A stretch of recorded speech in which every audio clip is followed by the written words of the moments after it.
সম্মানিত সুধী শ্রম আজকের এই মহতী অনুষ্ঠানে উপস্থিত সম্মানিত।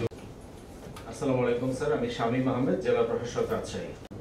আসসালামু আলাইকুম, গুড মর্নিং। আমি এই তৌফিক।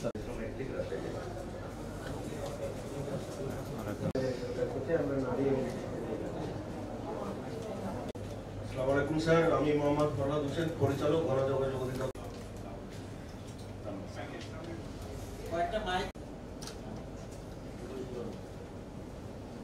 এবং প্রতিষ্ঠান পরিদর্শন অধিদপ্তর নওগাঁ জেলায় কর্মরত আছি।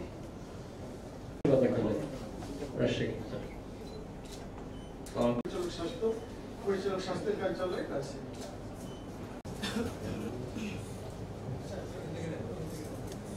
অনলাইন থেকে আসছে। আমি শেখ আসাদুজ্জামান, উপমহাপরিদর্শক, পাবনা জেলা হচ্ছে এ লক্ষ্যে জাতীয় শিশু শ্রম কল্যাণ পরিবর্তে তারা একটা কাজে যোগ দেন এবং